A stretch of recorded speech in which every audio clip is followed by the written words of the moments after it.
ఒక 16 మంది ఇంజర్ కూడా అయి ఉన్నారు.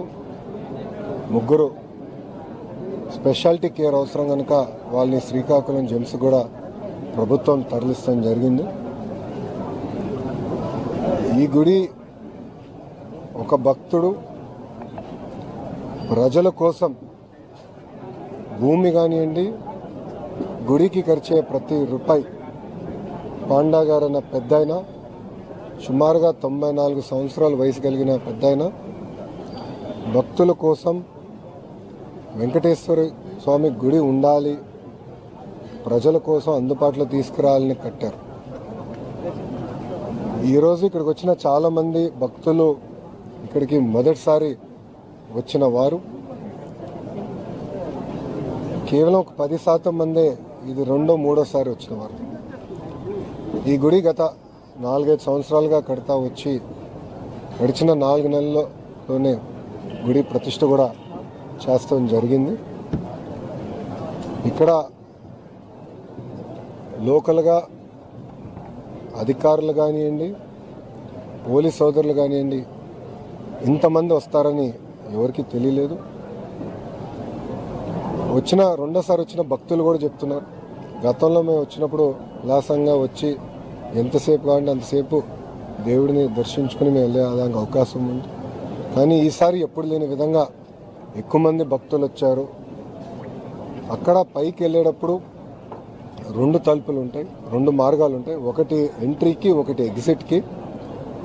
గుడి అనేది పొద్దున 6 నుంచి మధ్యాహ్నం 12 వరకు దర్శనం ఏర్పాటు చేశారు. దాని తర్వాత 3-4 గంటల విరామం తర్వాత మళ్ళీ సాయంత్రం పూట దర్శనాలు ఏర్పాటు చేస్తారు. పొద్దున వెళ్లాల్సిన భక్తులందరూ ఎంట్రీ మార్గం నుంచి వెళ్ళారు. సుమారుగా 11:30 ఎందుకంటే 12ంటికి గుడి ముయ్యాలి కనుక ఎంట్రీ మార్గం అనేది మూసేస్తాం జరిగింది. సో లోపలున్న భక్తులందరూ దర్శించుకుని బయటికి వస్తున్నారు. బయట ఉన్నవారు మళ్ళీ సాయంత్రం వరకు ఉండాలని కొంతమంది లోపలికి వెళ్ళాలనుకున్నప్పుడు ఒకే మార్గం ఉండేగల అక్కడ తోపులాట జరిగింది. దాంట్లో ముందల పైన ఉన్నవారు అంటే మెట్లు పై మెట్లో ఉన్నవారు ఒక్కొక్కరు పడతా వచ్చి కింద వరకు అందరు పడ్డారు. ఇంకో పక్కన మీడియా మిత్రులందరూ కూడా చూస్తుంటారు, బ్యారికేడింగ్ వేశారు. కానీ ఆ బ్యారికేడింగ్ ఏంటంటే ఫౌండేషన్ 2.5 ఇంచెసే చేశారు. జనరల్గా ఎక్కువ మంది భక్తులు వచ్చిన ప్రాంతంలో మినిమం 6 ఇంచులు లోపలికి వేస్తారు. అది అక్కడ చేయలేకపోయారు. అంతేకాకుండా ఒక సైడ్ మేము అందరం చూసాం, ఒక సైడ్లో అయితే అక్కడ బ్యారికేడింగ్ తర్వాత డైరెక్ట్గా సిమెంటే ఉంది, ఒక బీమ్ కూడా ఉంది, డైరెక్ట్గా సిమెంటే ఉంది. సో అటుపక్క పడిన వాళ్ళు చాలా ఇబ్బంది పడ్డారు, కొంతమంది చనిపోతాం కూడా జరిగింది.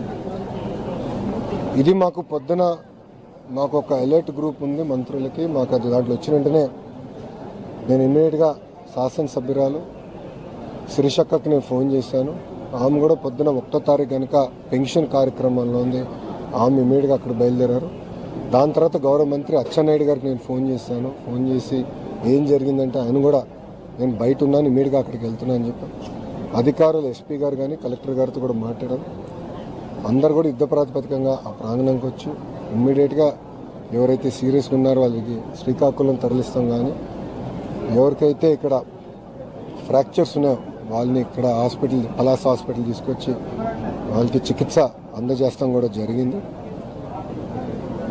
గౌరవ ముఖ్యమంత్రి గారు ఈ ఘటన జరిగే సమయానికి హెలికాప్టర్లో ఉన్నారు. కదిరికి ఆయన 1వ తారీఖు పెన్షన్ కార్యక్రమానికి వెళ్తున్నారు. కరెక్ట్గా 12:50 సుమారుగా ఆయన హెలికాప్టర్ అక్కడ ల్యాండ్ అయిన వెంటనే మేము ఆయనతో మాట్లాడటం జరిగింది. అప్పటి నుంచి ఇప్పటి వరకు కూడా అంటే ఫోన్ చేసి ఏం జరిగింది, ఎలా ఉన్నా మొత్తం తెలుసుకుంటాం జరిగింది. గౌరవ